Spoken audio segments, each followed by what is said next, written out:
Hi ನಮಸ್ಕಾರ. ನಮ್ಮ ಗೌತಮ್ ಗಂಭೀರ್ ಅವರು ಕೋಚ್ ಆದಮೇಲೆ ಏನೇನೆಲ್ಲ ಸಾಧನೆಗಳಾಗಿದೆ ಅದನ್ನು ಒಂದು ಲಿಸ್ಟನ್ನು ನೋಡೋಣ.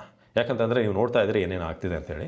ಸೊ ಜುಲೈ 2024 2 ವರ್ಷಗಳ ಹಿಂದೆ ಅವರಿಗೆ ಚಾರ್ಜ್ ಕೊಡಲಾಯಿತು ಆ್ಯಸ್ ಕೋಚ್. ಆಫ್ಟರ್ ದ್ರಾವಿಡ್ ಅವ್ರ ನಂತರ ಗೌತಮ್ ಗಂಭೀರ್ ಅವರು ಕೋಚ್ ಆಗಿ ಬಂದರು. ಫಸ್ಟ್ ಸೀರೀಸ್ ನಾವು ಆಡಿದ್ದು ಶ್ರೀಲಂಕಾ ಮೇಲೆ ಆಗಸ್ಟ್ 2024ರಲ್ಲಿ. ಫಸ್ಟ್ ODI ಗೆಲ್ತೀವಿ, ಅದಾದಮೇಲೆ 2-2 ಸೋಲ್ತೀವಿ, ಒಂದು 32 ರನ್ನಿಂದ ಮತ್ತು 110 ರನ್ನಿಂದ. ಅಲ್ಲಿಗೆ 27 ವರ್ಷಗಳ ನಂತರ ಶ್ರೀಲಂಕಾ ವಿರುದ್ಧ ನಾವೊಂದು ಬೈಲ್ಯಾಟ್ರಲ್ ಸೀರೀಸನ್ನು ಸೋಲ್ತೀವಿ. ಇದು 27 ವರ್ಷಗಳ ದಾಖಲೆ. ಸೊ ಅದು ಹೋಗುತ್ತೆ. ಅದಾದಮೇಲೆ ಓಕೆ, ಫಸ್ಟ್ ಏನೋ ಸೀರೀಸ್, ಗಂಭೀರ್ ಅವ್ರಿಗೂ ಕೂಡ ಅನುಭವ ಬೇಕು, ಒಂದು ಒಳ್ಳೆ ಒಂದು ಆಪರ್ಚುನಿಟಿ ಇದು, ಅವ್ರು ಪ್ರೂವ್ ಮಾಡ್ಕೊಳ್ಳೋಕೆ ವಾಪಸ್ ಬರೋದಕ್ಕೆ ಕಮ್ಬ್ಯಾಕ್ ಮಾಡ್ತಾರೆ ಗಂಭೀರ್ ಅಂತಂದಾಗ ಅಕ್ಟೋಬರ್ 20ರಲ್ಲಿ ಒಂದು ಟೆಸ್ಟ್ ಮ್ಯಾಚ್ ಆಡ್ತಾರೆ ನ್ಯೂಜಿಲೆಂಡ್ ವಿರುದ್ಧ ಬೆಂಗಳೂರಲ್ಲಿ. ಫಸ್ಟ್ ಟೆಸ್ಟಲ್ಲೇ ನಾವು 8 ವಿಕೆಟ್ಗಳಿಂದ ಸೋಲ್ತೀವಿ. ಬರೀ ಸೋತಿದ್ದು ಮಾತ್ರ ಅಲ್ಲ, ಸೋತಿದ್ರೆ ಓಕೆ, ಸೋಲು ಗೆಲುವು ಇದ್ದೇ ಇರುತ್ತೆ, ಯಾಕಂದರೆ ಅದು ಒನ್ ಡೇ ಶ್ರೀಲಂಕಾದಲ್ಲಿ, ಇದು ಟೆಸ್ಟ್ ಅಂತ ಅಂದ್ಕೊಳ್ಳೋಣ. ಆದರೆ lowest ever total in India ನಾವು 46ಕ್ಕೆ ಆಲ್ಔಟ್ ಆಗ್ತೀವಿ. ಇದು ನಮ್ಮ ಲೋಯೆಸ್ಟ್. ಇದು ಕೂಡ ಗಂಭೀರ್ ಅವರ ಒಂದು ಖಾತೆಗೆ ಬರುವಂಥ ರೆಕಾರ್ಡ್. ಸೊ ಅದಾದಮೇಲೆ ಅಕ್ಟೋಬರ್ 26, 2024 113 ರನ್ನಿಂದ ನ್ಯೂಜಿಲೆಂಡ್ ವಿರುದ್ಧ 2ನೇ ಟೆಸ್ಟ್ ಕೂಡ ಪುಣೆಯಲ್ಲಿ ನಾವು ಸೋಲ್ತೀವಿ. ಅಲ್ಲಿಗೆ ನಮ್ಮ ನೆಲದಲ್ಲಿ 12 ವರ್ಷಗಳ ಅನ್ಬೀಟನ್ ರೆಕಾರ್ಡ್, ನಾವು ಸೀರೀಸ್ ಸೋತಿರಲಿಲ್ಲ ಟೆಸ್ಟ್ ಸೀರೀಸನ್ನು, ಅದು ಕೂಡ ಆಯಿತು ಅಕ್ಟೋಬರ್ 2024 26ನೇ ತಾರೀಕು. ಓಕೆನಾ. ಅದಾದಮೇಲೆ 3ನೇ ಟೆಸ್ಟ್, ಅದನ್ನು ನಾವು 25ರಿಂದ ಸೋಲ್ತೀವಿ ಮುಂಬೈಯಲ್ಲಿ. ಸೊ ಅಲ್ಲಿಗೆ 0-3 ವೈಟ್ ವಾಶ್ ಆಗುತ್ತೆ. ಹಿಸ್ಟಾರಿಕ್ ಇದು. ಇದೇ for the first time Indian ನೆಲದಲ್ಲಿ ನ್ಯೂಜಿಲೆಂಡ್ ಟೀಮ್ ಬಂದು ಈ ಥರ ಒಂದು ವೈಟ್ ವಾಶ್ ಮಾಡಿ ಹೋಗೋದು. ಅಲ್ಲಿಗೆ 2 ಹೋಯ್ತಾ Sri Lanka series, New Zealand white wash, ಅದು ಕೂಡ ಇಂಡಿಯಾದಲ್ಲೇ. ಇಷ್ಟಕ್ಕೆ ಮುಗಿಯಲ್ಲ. ಅದಾದಮೇಲೆ ಡಿಸೆಂಬರ್ 8, 2024 10 ವಿಕೆಟ್ಸ್ ಆಸ್ಟ್ರೇಲಿಯಾಗೆ ನಾವು ಸೋಲ್ತೀವಿ ಸೆಕೆಂಡ್ ಟೆಸ್ಟ್ ಆಡಿಲೇಡ್ನಲ್ಲಿ. ಡಿಸೆಂಬರ್ 30ನೇ ತಾರೀಕು ಲಾಸ್ಟ್ ಬೈ 184 ರನ್ 4ನೇ ಟೆಸ್ಟ್ ನಾವು ಸೋಲ್ತೀವಿ ಮೆಲ್ಬೋರ್ನ್ನಲ್ಲಿ. ಇದೆಲ್ಲ ಸೋಲಿನ ಡೀಟೇಲ್ಸ್ ನಾನು ಕೊಡ್ತಾ ಇರೋದು. ಗೆದ್ದಿರೋದು ICC 2 ಇರ್ಬೋದು ಅವ್ರದ್ದು, ಆದರೆ ಸೋತಿರುವಂಥದ್ದೇ ಜಾಸ್ತಿ ಇದೆ. ಸೊ ಇನ್ನು 2025ಗೆ ಬರೋಣ, ಹೊಸ ವರ್ಷ. ಮತ್ತೊಮ್ಮೆ ಆಸ್ಟ್ರೇಲಿಯಾ ವಿರುದ್ಧ 5ನೇ ಟೆಸ್ಟ್ ಸಿಡ್ನಿಲಿ ನಾವು ಸೋಲ್ತೀವಿ. ಅಲ್ಲಿಗೆ 1-4 ಸೋಲು, ಒಂದು ಮಾತ್ರ ನಾವು ಗೆದ್ದು 4 ಮ್ಯಾಚ್ಗಳನ್ನು ಸೋಲ್ತೀವಿ ಬಾರ್ಡರ್ ಗವಾಸ್ಕರ್ ಟ್ರೋಫಿಯಲ್ಲಿ for the first time in 11 years.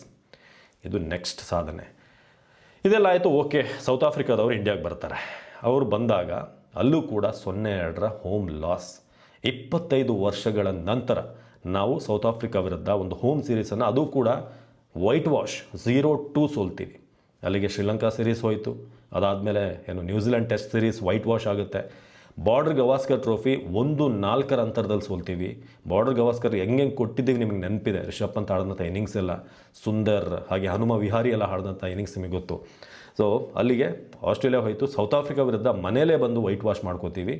ಅದಾದಮೇಲೆ ಜನವರಿ 14, 2025 ಒನ್ ಡೇ ಸೀರೀಸ್ 7 ವಿಕೆಟ್ಗಳಿಂದ ನಾವು ನ್ಯೂಜಿಲೆಂಡ್ ವಿರುದ್ಧ ಸೋಲ್ತೀವಿ. ಸೊ ಈ ಥರದ್ದಾಗುತ್ತೆ. ಸೊ ಅದಾದಮೇಲೆ ಸೀದಾ ಬರೋಣ ಈ ವರ್ಷಕ್ಕೆ, ಒಂದಷ್ಟು ಸೀರೀಸ್ಗಳು ಏನಾಯಿತು ಅಂತ. January 18, 2026 lost by 41 runs to New Zealand in 3rd ODI at Indore. ಅಲ್ಲಿಗೆ 1-2 ಹೋಮ್ ಡಿಫೀಟ್ ನ್ಯೂಜಿಲೆಂಡಿಂದ ಆಗುತ್ತೆ. ಮತ್ತೊಮ್ಮೆ ಬಂದು ಹೊಡೆದು ಹೋಗ್ತಾರೆ ಅವ್ರು. ನಮಗೆ ಹಿಂದೆ ಟೆಸ್ಟಲ್ಲಿ ಹೊಡೆದಿದ್ರು, ಈ ಸಲ ಒನ್ ಡೇಗೆ ಬಂದು ಹೊಡಿತಾರೆ. ಅದಾದಮೇಲೆ ಇಂಗ್ಲೆಂಡ್ ಟೆಸ್ಟ್ ಟೂರಿಗೆ ಹೋಗಿದ್ವಿ ನಾವು. ಇಲ್ಲಾದರೂ ಒಂದು ಪರ್ಫಾರ್ಮೆನ್ಸ್ ಕೊಡ್ತಾರೆ ಅಂತ. ಇಂಗ್ಲೆಂಡೆಲ್ಲ ನನಗೆ ನೆನಪಾಗೋದು, ದ್ರಾವಿಡ್ ಎಲ್ಲ 3 ಸೆಂಚುರಿ ಹೊಡೆದಿದ್ರು, ಬ್ಯಾಕ್ ಟು ಬ್ಯಾಕ್ ಸೆಂಚುರಿಗಳು, ಆ ಇನ್ನಿಂಗ್ಸ್ ಎಲ್ಲ ನೆನಪಾಗುತ್ತೆ. ಬಟ್ ಇಲ್ಲೂ ಕೂಡ 0-3 overseas test white wash against England. ಅದು ಕೂಡ ಫಾರ್ ದ ಫಸ್ಟ್ ಟೈಮ್ ನಾವು ಈ ಕ್ವಾಲಿಫೈ ಆಗಲ್ಲ WTC ಫೈನಲ್ಗೆ, ವರ್ಲ್ಡ್ ಟೆಸ್ಟ್ ಚಾಂಪಿಯನ್ಶಿಪ್ನ ಫೈನಲ್ಗೆ ನಾವು ಕ್ವಾಲಿಫೈ ಆಗಲ್ಲ. ಸೊ ಅಂಥ ಒಂದು ಸೋಲನ್ನು ನಾವು ಕಂಡಿದ್ದೀವಿ. 0-3 ವೈಟ್ ವಾಶ್ ಮತ್ತೊಂದು ಸಲ. ಸೊ ಇದೆಷ್ಟಾಯ್ತು ಈಗ, ಮತ್ತೆರಡು ಆ್ಯಡ್ ಆಯಿತು. ಅದಾದಮೇಲೆ ಸೀದಾ ಜೂನ್ 26, 2026 ಆಫ್ಟರ್ IPL ಕಪ್ ಗೆದ್ದಿದ್ವಿ ನಾವು. ಜನವರಿಲಿ ನಾವು ಕಪ್ ಗೆದ್ದಿದ್ದೀವಿ, ಅದೊಂದು ಖುಷಿ ವಿಚಾರ. ಅಂದರೆ ಸ್ಟಾರ್ಟಿಂಗಲ್ಲಿ ನಾವು ಇದು ವರ್ಲ್ಡ್ ಕಪ್ ಗೆದ್ದಿದ್ದೀವಿ. ಸೊ ಅದಾದಮೇಲೆ ಜೂನ್ 26, 2026 ಇಂಗ್ಲೆಂಡ್ ವಿರುದ್ಧ ಫಸ್ಟ್ T25 ಹೋಗೆ. ಅದಾದಮೇಲೆ ಜೂನ್ 28ನೇ ತಾರೀಕು ಮತ್ತೊಂದು ಮ್ಯಾಚ್, 1 ರನ್ನಿಂದ ನಾವು ಸೋತಿರ್ಬೋದು, ಬಟ್ ಸೋಲೆ. For the first time in history Ireland ಅಂತ ಒಂದು ಟೀಮ್ಗೆ ನಾವು ಸೋಲ್ತೀವಿ 0-2ಕ್ಕೆ. ಅದಾದಮೇಲೆ ನಿಮಗೆ ಗೊತ್ತಿರೋದೆ ಜುಲೈ 4ರಿಂದ ಏನೇನು ಆಗ್ತಿದೆ ಅಂತ. ಇಂಗ್ಲೆಂಡ್ ವಿರುದ್ಧ ನಾವು ಬ್ಯಾಕ್ ಟು ಬ್ಯಾಕ್ ಸೋತಿದ್ದೀವಿ. ಇದು ಓವರಾಲ್ ಏನೇನು ಸಾಧನೆಗಳು ನಾವು ಮಾಡಿದ್ದೀವಿ ಅನ್ನೋದರ ಲಿಸ್ಟ್. ಇನ್ನೂ ಕೂಡ ನಾವು ಕೆಲವೊಂದಷ್ಟು ಮಿಸ್ ಮಾಡಿರ್ಬೋದು ಏನೋ ಈ ಒಂದು ಲಿಸ್ಟ್ನಲ್ಲಿ. ಇಂಗ್ಲೆಂಡ್ ವಿರುದ್ಧ ನಾವು ಸೋತಿದ್ದೀವಿ, ಅದು ಕೂಡ ಈಗ ಐರ್ಲೆಂಡ್ ವಿರುದ್ಧ. ನನಗೆ ಇನ್ನೂ ಆಶ್ಚರ್ಯ, ಬೇರೆ ಯಾವುದೇ ಕೋಚ್ ಆಗಿದ್ರು ಕೂಡ ಇಷ್ಟೊಂದೆಲ್ಲ ಪರ್ಫಾರ್ಮೆನ್ಸ್ ಕೊಟ್ಟ ಮೇಲೆ, ಇಷ್ಟೊಂದೆಲ್ಲ ಕೆಟ್ಟ ಪರ್ಫಾರ್ಮೆನ್ಸ್ ಕೊಟ್ಟ ಮೇಲೆ ಅವ್ರನ್ನ ಉಳಿಸ್ಕೋತಾ ಇರಲಿಲ್ಲ. ನನಗೇನು ಪರ್ಸ್ನಲ್ ಗ್ರಿಡ್ಜ್ ಇಲ್ಲ ಗೌತಮ್ ಗಂಭೀರ್ ಮೇಲೆ. ಆ್ಯಸ್ ಅ ಪ್ಲೇಯರ್ ನನಗೆ ಅಪಾರವಾದಂಥ ರೆಸ್ಪೆಕ್ಟ್ ಇದೆ ಗಂಭೀರ್ ಮೇಲೆ. ಯಾಕಂದರೆ ಅವರು ಕೆಲವೊಂದು ಫಿನಾಲೆ 2027 ಫೈನಲ್ಸ್ T20, 2011 ಫೈನಲ್ಸ್ 2ರಲ್ಲೂ ಆಡಿದ್ದು ಅದ್ಭುತ. ಅವತ್ತು ಗಂಭೀರ್ ಏನಾದರೂ ಆ ಒಂದು ಸ್ಟ್ಯಾಂಡನ್ನು ಕೊಡದೆ ಹೋಗಿದ್ದರೆ ನಾವು ಖಂಡಿತ ಆ ಎರಡೂ ಕಪ್ಪನ್ನು ಕೂಡ ಗೆಲ್ಲೋದು ಕಷ್ಟ ಆಯಿತು. ಸಾಧ್ಯನೇ ಇರಲಿಲ್ಲ ಅಂದ್ಕೋತೀನಿ. 90% ಆ ಒಂದು ಸ್ಟ್ಯಾಂಡ್ ಓಪನಿಂಗ್ ಬಂದು. But at the same time ಒಬ್ಬ ಪ್ಲೇಯರ್ನ ನೀವು as A coach, as A player ನಾವು ಇದು ಮಾಡೋಕ್ಕಾಗಲ್ಲ. ಪ್ಲೇಯರ್ ಆಗೇ ಬೇರೆ, ಕೋಚ್ ಆಗಿ ನೀವು ಪರ್ಫಾರ್ಮೆನ್ಸ್ ಕೊಡಲಿಲ್ಲ ಅಂದರೆ ನಾವು ಕ್ರಿಟಿಸೈಸ್ ಮಾಡಲೇಬೇಕು. ಫಾರ್ ಎಕ್ಸಾಂಪಲ್ ಸಚಿನ್ ತೆಂಡೂಲ್ಕರ್ ಅದ್ಭುತವಾದಂಥ ಪ್ಲೇಯರ್, ಆ್ಯಸ್ ಎ ಕ್ಯಾಪ್ಟನ್ ಅವರು ಅಷ್ಟಾಗಿ ಕ್ಲಿಕ್ ಆಗಲಿಲ್ಲ. ಆ ಥರ ಇರುತ್ತೆ. ಎಲ್ಲರೂ ಎಲ್ಲವನ್ನೂ ಕೂಡ ನಿಭಾಯಿಸೋಕ್ಕಾಗಲ್ಲ. ಜೊತೆಗೆ ಒಬ್ಬ ಕೋಚ್ ಏನು ಅಂತಂದರೆ ಒಂದು ಸ್ಟ್ರಾಟಜಿಗಳನ್ನು ಮಾಡಬೇಕು. ಎರಡನೇದಾಗಿ ಫೇವರಿಸಮ್ ಇರಬಾರ್ದು. ನನಗೆ ಬೇಕಾದಂಥ ಪ್ಲೇಸ್ನ ನಾನು ಪಿಕ್ ಮಾಡ್ತೀನಿ, ಕೆಲವರು ನನಗೆ ಬೇಡ ಅಂದರೆ ನಾನು ಪಿಕ್ ಮಾಡಲ್ಲ. ಸೊ ಇಂಥದ್ದನ್ನು ಸೆಲೆಕ್ಟರ್ಸ್ ಮಾಡ್ತಾರೆ. ಹೌದು, ತುಂಬ ಜನ ಈ ಪ್ರಶ್ನೆ ಮಾಡ್ಬೋದು, ನೀವು ಯಾಕೆ ಅಜಿತ್ ಅಗರ್ಕರ್ ಅವ್ರನ್ನ ಪ್ರಶ್ನೆ ಮಾಡಲ್ಲ, ಅವರೊಂದು ಆಯ್ಕೆ ಸಮಿತಿನ ಯಾಕೆ ಪ್ರಶ್ನೆ ಮಾಡಲ್ಲ ಅಂತ. ಬಟ್ ನಿಮ್ಗೇನು ಅಂತಂದರೆ ಕ್ಯಾಪ್ಟನ್ ಹಾಗೆ ಕೋಚ್ಗೆ ಒಂದು ಮೇನ್ ಅಥಾರಿಟಿ ಇರುತ್ತೆ, ನಿಮಗೆ ಯಾವ ಪ್ಲೇಯರ್ ಬೇಕು ಅಂತ. ಸೊ ಅವರು ಕೂಡ ಅವ್ರ ಜೊತೆ ಕೂಡ ಕಮ್ಯುನಿಕೇಷನ್ ಇರುತ್ತೆ. ಅವರು ಕೂಡ ಕೆಲವೊಮ್ಮೆ ಕೂತಿರ್ತಾರೆ, ಕ್ಯಾಪ್ಟನ್ ಕೂತಿರ್ತಾರೆ, ನಿಮಗೆ ಇಂತಿಂಥ ಪ್ಲೇಯರ್ಸ್ ನಾವು ಕೊಡ್ತಾ ಇದ್ದೀವಿ ಅನ್ನೋದು ಅವರ ಒಪಿನಿಯನ್ ಕೂಡ ಪ್ರಯಾರಿಟಿಲಿ ತಗೊಳಕ್ಕಾಗುತ್ತೆ.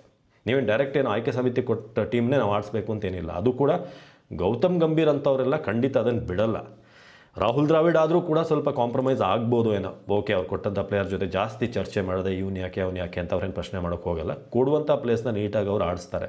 ಬಟ್ ಗಂಭೀರ್ ಐ ಡೌಟ್ ಅವರು ಆಯ್ಕೆ ಸಮಿತಿ ಕೊಟ್ಟಂಥ ತಾಂಡವನ್ನು ಕಣ್ಣು ಮುಚ್ಕೊಂಡು ತೊಗೊಂಬಂದು ಇಲ್ಲಿ ಆಡಿಸ್ತಾರೆ ಅಂತ ನನಗೇನು ಅನಿಸಲ್ಲ. ನಿಮ್ಗೆ ಅನ್ಸಿದ್ರೆ ಹೇಳಿ, ಗೌತಮ್ ಗಂಭೀರ್ ಏನಾದರೂ ಅಷ್ಟು ಧಾರಾಳ ಅಂತ. ಯಾಕಂದರೆ ತುಂಬ ರಿಜಿಡ್ ಮನುಷ್ಯ ಅವರು. ಅವ್ರೇನು ಅಂತಂದರೆ ಹಿಡಿದಂಥ ಪಟ್ಟನ್ನು ಬಿಡಲ್ಲ. ಈ ಥರ ಬೇಕು ಅಂದರೆ ಈ ಥರನೇ ಬೇಕು. ನಿಮಗೆ ನೋಡಿರ್ಬೋದು ನೀವು IPL ಟೈಮಲ್ಲೂ ಕೂಡ ನವೀನ್ ಉಲ್ಲಾಕಿಗೆ ಏನೋ ತಮಾಷೆ ಅಥವಾ ಏನೋ ಕಿಚಾಯಿಸಿದ್ರು, ಅಲ್ಲಿ ಒಂದು ಏನೋ ಇದಾಯಿತು, ತಮಾಷೆ ಅಲ್ಲ ಅದು, ಸಾರಿ, ಸೀರಿಯಸ್ ಆಗಾಯಿತು, ಏನೋ ಹೇಳಿದರು ವಿರಾಟ್ ಕೊಹ್ಲಿ ಅಂತ, ಬಂದು ವಿರಾಟ್ ಕೊಹ್ಲಿ ಜೊತೆ ಜಗಳಕ್ಕೆ ನಿಂತಂಥ ವ್ಯಕ್ತಿ.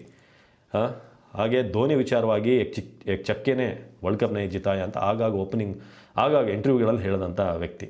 ಸೊ ಹಾಗಾಗಿ ಗಂಭೀರ್ ನನಗೆ ಈ ಥರ ಪಿಕ್ ಮಾಡ್ತಾನೆ ಅಂತ ನನಗೆ ಯಾಕೋ ಡೌಟ್ ಇದೆ. ಬಟ್ ಓವರಾಲ್ ನಾವು ಈ ಸಲ ಸೋತಿದ್ದೀವಿ. ಬರೀ ಕ್ಯಾಪ್ಟನ್ ಕೋಚ್ ಅಷ್ಟೇ ಅಲ್ಲ, ಪ್ಲೇಯರ್ಸ್ಗಳು ಕೂಡ ತಪ್ಪು ಮಾಡಿದ್ದಾರೆ. ನಿಮ್ಗೆ ಎಷ್ಟೇ ನಿಮ್ಮನ್ನು ರೆಡಿ ಮಾಡಿದ್ರು ಕೂಡ ಹೋಗಿ ಸೆಂಟ್ರಲ್ ಆಡೋದು ಪ್ಲೇಯರ್ಸ್. ನಿಮ್ಮ ತಲೆಯಲ್ಲಿ ಇರಬೇಕು, ನಾನು ಪವರ್ ಪ್ಲೇಯಲ್ಲಿ ಹೇಗೆ ಆಡಬೇಕು. ಎಲ್ಲವನ್ನೂ ಕೂಡ ಸ್ಪೂನ್ ಫೀಡ್ ಮಾಡೋಕ್ಕೆ ನೀವಿನ್ನೂ ಏನೋ ಕ್ರಿಕೆಟರ್ಸ್ ಅಲ್ಲ. ಚಿಕ್ಕ ಮಕ್ಕಳನ್ನ ತಗೊಂಬಂದಲ್ಲಿ ರೆಡಿ ಮಾಡ್ತಾ ಇರ್ತಾರೆ. ಬೆಂಗಳೂರಲ್ಲಿ ಕೆಲವೊಂದು ಕ್ರಿಕೆಟ್ ಕ್ಲಬ್ಬಲ್ಲಿ ನೋಡ್ಬೋದು. ಅವ್ರಿಗಾದರೆ ಸ್ಪೂನ್ ಫೀಡ್ ಮಾಡಬೇಕು. ಬಟ್ ಅಭಿಷೇಕ್ ಶರ್ಮಾ ಇಷ್ಟೆಲ್ಲ T20 ಆಡಿದ್ದಾರೆ. ವೈಭವ್ ಸೂರ್ಯವಂಶಿಗೂ ಈಗ 2 ಸೀಸನ್ ಆಗಿದೆ IPL. ಅವರು ಕ್ರಿಕೆಟ್ ನೋಡಿದ್ದಾರೆ. ಇಶಾನ್ ಕಿಶನ್ ಅಂತೂ ಭಾಳ ವರ್ಷಗಳಿಂದ ಆಡ್ತಾ ಇದ್ದಾರೆ. ಇವರೆಲ್ಲರಿಗೂ ಕೂಡ, ತಿಲಕ್ ವರ್ಮಾ ಕೂಡ, ನೀವು ಇವ್ರನ್ನ ಕೋಚಿಂದನೇ ನೀವು ಬೆಟರ್ ಆಗಬೇಕು, ಅವರ ಒಂದು ಇನ್ಪುಟ್ಟಿಂದನೇ ನೀವು ಚೆನ್ನಾಗಿ ಆಡಬೇಕು ಅಂತ ನನಗೇನು ಅನಿಸಲ್ಲ. ಯು ಆರ್ ಮೆಚ್ಯೂರ್ಡ್ ಎನಫ್, ಸಾಕಷ್ಟು ಅನುಭವ ಇದೆ. ಬಟ್ ಓವರಾಲ್ ಪ್ಲೇಯರ್ಸ್ ಕೂಡ ಇವತ್ತೆಲ್ಲ ತಪ್ಪು ಮಾಡಿದ್ದಾರೆ. ಕಂಡೀಷನ್ಸನ್ನು ಅರ್ಥ ಮಾಡ್ಕೊಳ್ಳಿಲ್ಲ. ತಮ್ಮ ಕ್ರಿಕೆಟನ್ನೇ ತಾವು ಆಡೋಕ್ಕೆ ಹೋದರು, ತಮ್ಮ ಸ್ಟ್ರೆಂತನ್ನೇ ತಾವು ಇದು ಮಾಡ್ಕೊಂಡು ಹೋದ್ರಿ. ಸೊ ಓವರಾಲ್ ಇಡೀ ಟೀಮಾಗಿ ಸೋತಿದೆ. ಇದನ್ನು ನಾವು ಒಪ್ಪಲೇಬೇಕು. ಸೊ ಇದು ಸದ್ಯದ ಅಪ್ಡೇಟ್. ಇನ್ನೊಂದಷ್ಟು ಅಪ್ಡೇಟ್ಸ್ ವಿಚಾರವಾಗಿ ನಿಮ್ಮ ಮುಂದೆ ಬರ್ತೀರಿ. ಸೊ ಈ ಥರದ್ದೆಲ್ಲ ಸಾಧನೆಗಳಾಗಿದೆ. ಮೇ ಬಿ ಗಂಭೀರ್ ಎಲ್ಲಿವರೆಗೂ ಮುಂದುವರಿತಾರೋ, maybe 2027 ODI world cup ಅಥವಾ 2028 T20ವರೆಗೂ ಇದ್ದರೂ ಕೂಡ ನನಗೇನೂ ಆಶ್ಚರ್ಯ ಇಲ್ಲ.